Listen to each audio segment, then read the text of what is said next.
बिस्मिल्लाहिर्रहमानिर्रहीम नहमदुहु नसल्ली अला रसूलिल करीम अम्मा बाद काला रब्बि इश्रह ली सदरी व यस्सिर ली अमरी वहलुल उक़्दतम मिन लिसानी यफ़क़हू क़ौली अल्लाहुम्मा इन्नी असअलुका इल्मन नाफ़िअन व अमलन मुतक़ब्बलन व रिज़्क़न तय्यिबा अल्लाहुम्मा ला इलाहा इल्ला अंतल मन्नान या बदीउस समावाति वल अर्ज़ या ज़ल जलाली वल इकराम इन्ना लिल्लाहि व इन्ना इलैहि राजिऊन अल्लाहुम्मा अजिरनी फ़ी मुसीबती वख़्लिफ़ ली खैरम मिन्हा।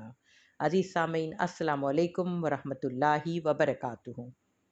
आज की दुआ ऐसी है कि कोई मुसीबत, कोई दुख, कोई तकलीफ़, कोई नुकसान हो जाए तो ये दुआ पढ़ें। तो जैसे हम कहते हैं ना इंश्योरेंस पॉलिसी, तो ये अल्लाह की तरफ से इंश्योरेंस पॉलिसी है जिसमें आपके तमाम नुकसानात को, तमाम मुसीबत, तमाम परेशानी का ज़िम्मा फिर अल्लाह के हवाले हो जाता है।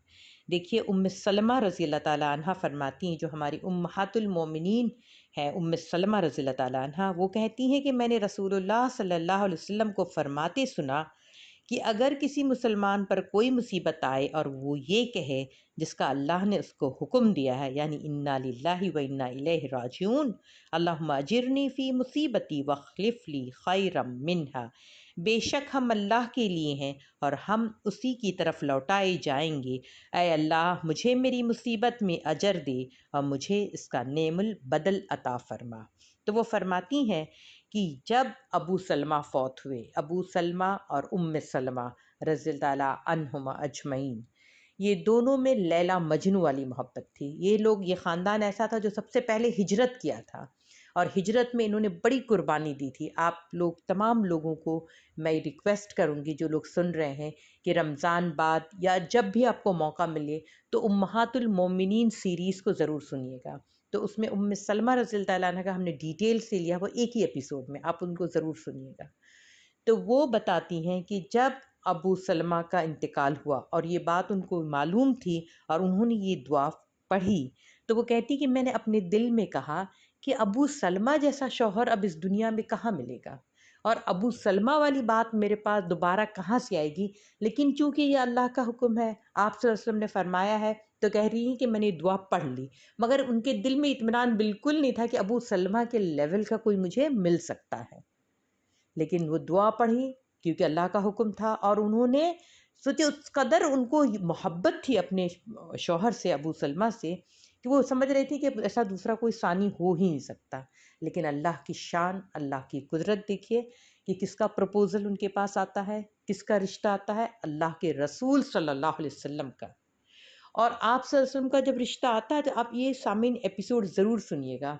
ये बड़ी पुरवकार ख़ातून होती हैं, तो वो पहले तो मोहलत लेती हैं सोचने का और फिर वो आप सल्लल्लाहु अलैहि वसल्लम से बताती हैं कि किस तरह से मेरी उम्र भी है, मेरे बच्चे भी हैं, तो ये ज़िम्मेदारी कैसे। तो आप ये डिटेल से सुनिएगा, ठीक है। तो वो कहती हैं कि जब ये रिश्ता आया आप सल्लल्लाहु अलैहि वसल्लम का और वो फ़ाइज़ हो गई उम्महातुल मोमिनीन की पोजीशन पे, आज वो तमाम उम्मत की, जो क़यामत तक आने वाली उम्मत है, उन सब के लिए क्या है, वो माँ के दर्जे पे हैं। तो सोचिए, इतना बड़ा ओहदा, इतना रुतबा, और इनके ताल्लुक़ से ये भी सुन लीजिए कि ये वही उम्मुल मोमिनीन हैं जिनको आप सल्लल्लाहु अलैहि वसल्लम हुदैबिया में ले गए थे और इनके मशवरे से आप सल्लल्लाहु अलैहि वसल्लम ने अमल किया था। तो ये ज़रूर सुनिएगा आप, ठीक। और ये बताती कि जब मैंने ये पढ़ी तो इसकी दुआ की बरकत मैंने देखी। तो सोचिए, तो कितना गारंटी वाली बात हो गई है। और दूसरी बात, ये जो आयत आई है, ये सूरतुल बकरा की आयत है। इसमें अल्लाह रब्बुल आलमीन ये फरमाते हैं, ख़ुद अल्लाह ताला फरमाते हैं इससे पहले की दो आयत में, कि हम तुम्हें ज़रूर खौफ व ख़तर, फाका कशी, जान व माल के नुकसानात और आमदनियों के घाटे में मुब्तला करके तुम्हारी आजमाइश करेंगे। इन हालात में जो लोग सब्र करें और जब कोई मुसीबत पड़े तो कहे कि हम अल्लाह ही के हैं और अल्लाह की तरफ हमें पलट कर जाना है, यानी इन्ना लिल्लाहि व इन्ना इलैहि राजिऊन। तो अल्लाह फरमाते कि उन्हें खुशखबरी दे दो, उन पर उनके रब की तरफ से बड़ी इनायत होंगी, उसकी रहमत उन पर साया करेगी और ऐसे ही लोग हिदायत याफ्ता हैं। ये अल्लाह रब्बुल आलमीन ने फरमाया है सूरह बकरा में 155 से लेके 157 तक की आयत है। आप इसे ज़रूर सुनिएगा। تو یہ اتنی خوبصورت پیکج اللہ کی طرف سے ہے انشورنس کا. تو یہ ضروری نہیں کہ کوئی فوت ہو جائے تبھی آپ پڑھیں.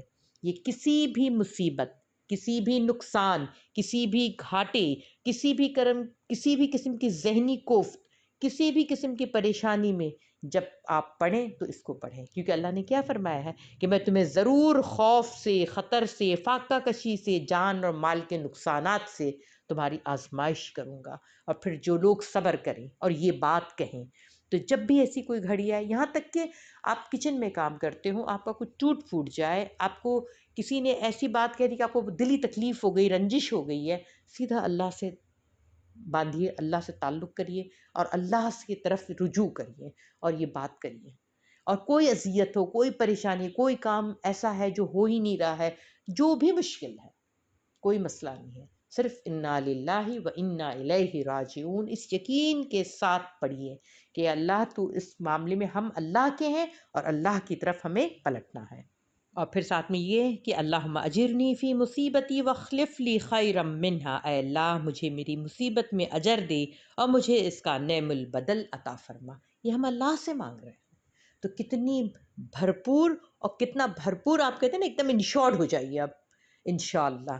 تو کوئی نقصان، کوئی مصیبت ہو، سب میں یہ پڑھیے. صرف یہ نہیں کہ کوئی کا انتقال ہو جائے تبھی یہ پڑھنے.